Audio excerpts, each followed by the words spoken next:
त्यासाठी आपण बघतोय बदलापूर प्रकरणामधला आरोपी अक्षय शिंदे याचं एन्काउंटर झाल्याचं कळतंय। अक्षय शिंदे यानं पोलिसांवरती गोळ्या झाडण्याचा प्रयत्न केला आणि त्यानंतर पोलिसांनी स्वसंरक्षणासाठी त्याच्यावरती गोळी झाडलेली आहे आणि यानंतर हे एन्काउंटर घडल्याचं कळतंय। याविषयी बोलत आमचे प्रतिनिधी सूरज ओझा आपल्या सोबत आहे। सूरज, काय नेमकी माहिती आहे? अक्षय शिंदेचं एन्काउंटर झालंय की हा आतापर्यंतची मोठी अपडेट आहे। आपल्याला एका बड्या अधिकाऱ्याने याची माहिती दिलेली आहे की आतापर्यंत जी माहिती येत होती की अक्षय शिंदेने स्वतःवर गोळी झाडून घेतली। या व्यतिरिक्त बातमी वेगळी आहे। बातमी अशी आहे की अक्षय शिंदे जेव्हा त्याला तळोजा जेलहून त्याला एका दुसऱ्या प्रकरणात अटक करण्यात आली होती त्यावेळी त्याला कस्टडीमध्ये घेऊन जात होते।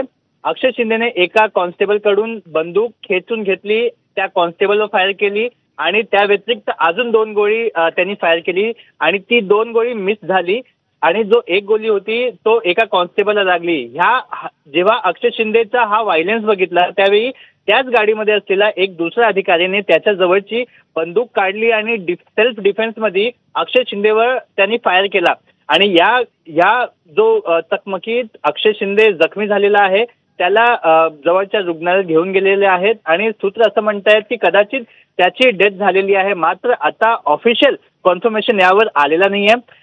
जेवढे मोठे अधिकारी आहेत, ठाणे कमिशनर आशुतोष डुमरे स्वतः या प्रकरणी लोकांशी बोलतायत आणि व्हेरीफाय करतायत की प्रकरण कसं घडला। अक्षय शिंदेची ही कस्टडी एका वेगळ्या प्रकरणात पोलीस घेत होती। अक्षय शिंदेवर 377 म्हणजे अननॅचरल सेक्स या कलमांतर्गत गुन्हा दाखल करण्यात आलेला होता। ह्यात जी तक्रारदार होती ही अक्षय शिंदेची पत्नी होती, ह्याच्या आधीची पत्नी होती। तिची तक्रारावर बदलापूरच्या केसमध्ये जेव्हा अक्षय शिंदेची पत्नींचाही देखील स्टेटमेंट घेतलं जात होता त्यावेळी एका पत्नीच्या स्टेटमेंटच्या आधारावर अक्षय शिंदेवर हा फ्रेश गुन्हा दाखल करण्यात आला होता आणि त्याच गुन्ह्यामध्ये अक्षय शिंदेची कस्टडी घेत होते आणि त्यावेळी ही घटना घडली। जी अगदी सूरज, ही साधारण कधीची घटना आहे? आज त्याला ट्रान्झिट रिमांडसाठी घेऊन जात असताना हे सगळं घडल्याचं कळतंय। कधी झालंय हे साधारण? सूत्रांचं असं म्हणणं आहे की आज संध्याकाळी 6:30च्या सुमारास ही घटना घडली, ज्यावेळी अक्षय शिंदेला घेऊन जात होते, कस्टडीमध्ये घेऊन जात होते आणि यामध्ये त्याची परत चौकशी करणार होती जे अधिकारी आहे, कारण की हा फ्रेश गुन्हा आहे आणि त्याच वेळी या प्रकारची घटना घडली आणि त्याच्यावर फायरिंग करण्यात आलं। अगदी सूरज, या सगळ्या झटापटीमध्ये काही पोलीसही जखमी झाल्याचं कळतंय। कुठे नेमके उपचार सुरू आहेत, काय घडतंय याची काही माहिती कळू शकली आहे का? या प्रकरणी सध्या एक जण जखमी झालेला आहे आणि त्याचा उपचार सुरू आहे। त्याचबरोबर अक्षय शिंदेवर ही गोळी लागली होती, त्यालाही हॉस्पिटल इथे घेऊन गेले होते, त्याच्यावरही देखील उपचार सुरू होता। मात्र असं ऐकू येत आहेत की त्याची कदाचित डेथ झाली, मात्र तो ऑफिशियल कन्फर्मेशन येणं बाकी आहे। जी सूरज, रिमांडसाठी घेऊन जात असताना हे घडलेलं आहे, नेमकं कुठे घडलंय? हे कोठडीमध्ये, गाडीमध्ये, नेमकं कुठे? सूरज, याच्यासोबत पुन्हा एकदा जोडलं जायचा प्रयत्न करूया। मात्र आताची ही मोठी बातमी आपण बघतोय, पोलिसांनी स्वसंरक्षणासाठी अक्षय शिंदेवरती गोळ्या झाडल्या असं कळतंय।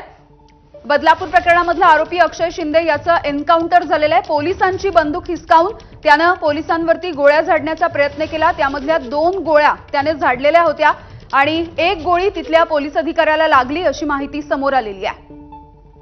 बदलापूरमधल्या चिमुरड्यांवरचं अत्याचाराचं प्रकरण समोर आलेलं होतं। या सगळ्या प्रकरणाची चौकशी, त्याची कोर्टामधल्या सगळ्या गोष्टी सुरू असताना आता ही मोठी माहिती समोर येते, आरोपी अक्षय शिंदे याचं एन्काउंटर झालेलं आहे।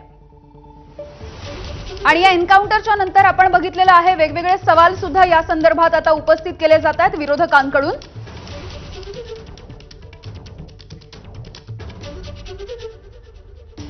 तर एकंदरीतच या प्रकरणाच्या नंतर आता विरोधकांनी गृहमंत्र्यांवरती बोट ठेवलेलं आहे आणि एकंदरीतच गृहमंत्री त्यासोबतच पोलीस प्रशासनाचा कारभार या सगळ्या विषयी आता विरोधकांनी सुद्धा संशय व्यक्त केलेला आहे। जर आरोपी अक्षय शिंदे इतकाच हिंस्त्र होता तर पोलिसांनी खबरदारी का घेतली नाही, असाही सवाल विरोधक विचारतायत। आणि आपण आत्ताच पृथ्वीराज चव्हाण आणि सुषमा अंधारे यांच्यासोबत बोललो, त्या दोघांनी सुद्धा म्हणजे विरोधकांची ही बाजू त्यांनी मांडलेली आहे आणि गृहमंत्र्यांच्या राजीनाम्याची मागणी त्यांनी केलेली आहे। बदलापूर प्रकरणामधला आरोपी अक्षय शिंदे याचा एन्काउंटर झाल्याची माहिती समोर येते। पोलिसांची बंदूक हिसकावून अक्षय शिंदे यानं पोलिसांवरच ती बंदूक उगारली आणि त्यांच्यावरती गोळीबार केला आणि त्यानंतर स्वसंरक्षणासाठी पोलिसांनी अक्षय शिंदेवरती गोळीबार केल्याचं कळतंय। यामध्ये अक्षय शिंदेचा मृत्यू झाल्याची माहिती सूत्रांनी दिली आहे। या एकंदरीतच झटापटीच्या वेळेला काही पोलीस कर्मचारी जखमी सुद्धा झालेत। सध्या त्यांच्यावरती सुद्धा उपचार सुरू आहेत। बदलापूरमधल्या एका नामांकित शाळेमधलं हे प्रकरण होतं। हे प्रकरण ज्या वेळेला समोर आलेलं होतं त्यावेळेला सुद्धा पोलिसांची भूमिका काहीशी संशयाच्या भोवऱ्यातच राहिलेली होती। याविषयी बोलूयात। रुपाली चाकणकर आपल्या सोबत जोडल्या गेलेल्या आहेत। रुपालीताई, एक मोठी बातमी आपण बघतोय, आरोपी अक्षय शिंदे याचा एन्काउंटर झालेला आहे। आपल्याकडे एन्काउंटर झाला ही अधिकृत माहिती आहे का? ठाणे पोलीस आयुक्तालयाच्या हद्दीमध्ये अक्षय शिंदेचं एन्काउंटर झाल्याची माहिती समोर आलेली आहे। पोलीस प्रशासनामधल्याच वरिष्ठ सूत्रांनी ही माहिती दिल्याची सध्याची बातमी आहे। मला असं वाटतं की बदलापूरची घटना घडली होती त्याचे पडसाद महाराष्ट्रात फार मोठ्या प्रमाणात उमटले होते आणि प्रत्येक स्तरामधून आरोपीला फाशीची शिक्षा व्हावी अशी मागणी केली गेली। राज्य महिला आयोगाचे अध्यक्ष या नात्याने आम्ही देखील फास्ट ट्रॅक चार्जशीट सबळ पुरावे सादर करत आरोपीला फाशीची शिक्षा व्हावी यासाठी पाठपुरावा करत होतो। पण आता आपल्या बातमीवरून मला तुमच्याकडूनच ही बातमी समजतीये, आपल्या बातमीवरून ज्यावेळेस आरोपी पोलिसांवरती हल्ला करतोय आणि त्यांच्या संरक्षणासाठी पोलीस जर अशा पद्धतीने एन्काउंटर करत असतील तर मला वाटतंय की त्याची जी गुन्हेगारी प्रवृत्ती आहे ती इतक्या पद्धतीचा विरोध असून सुद्धा संपलेली नव्हती, इतकी त्याच्या मनामधली विकृती होती। पण अजूनही अधिकृत जी माहिती आमच्यापर्यंत येईल त्यानुसार मी तुम्हाला पुढची प्रतिक्रिया देते। अगदी धन्यवाद, तुम्ही आता बातचीत केलीत याच्यासाठी।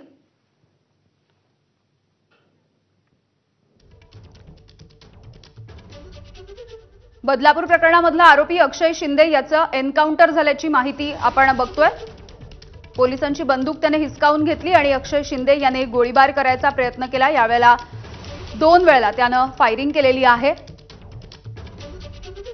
त्याने केलेल्या गोळीबारानंतर पोलीस अधिकारी सुद्धा जखमी झालेला आहे। पोलिसांनी स्वसंरक्षणासाठी अक्षय शिंदे याच्यावरती गोळ्या झाडल्या असंही कळतंय। ठाणे पोलीस आयुक्तालयाच्या हद्दीमध्ये अक्षय शिंदे याचा एन्काउंटर झाल्याचं कळतंय। ट्रान्झिट रिमांडसाठी त्याला घेऊन जात असताना ही सगळी घटना घडलेली आहे। बदलापूरमधल्या चिमुकल्या मुलींवरचं अत्याचाराचं हे प्रकरण होतं आणि एकंदरीतच या प्रकरणाचा तपास करत असताना आरोपी अक्षय शिंदे याच्या विरोधामध्ये 3 अशाच पद्धतीची वेगवेगळी गैरवर्तणुकीची प्रकरणं समोर आलेली होती।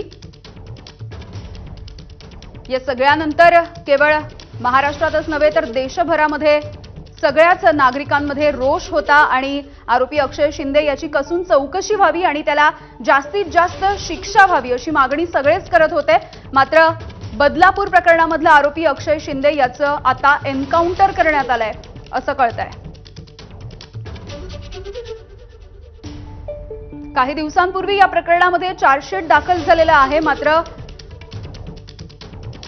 ज्या दिवसापासून हे प्रकरण समोर येत आहे तेव्हापासून काही गोष्टी या संशयाच्या भोवऱ्यात होत्या। अगदी सुरुवातीलाच पोलिसांनी याविषयी पुन्हा एकदा पोलीस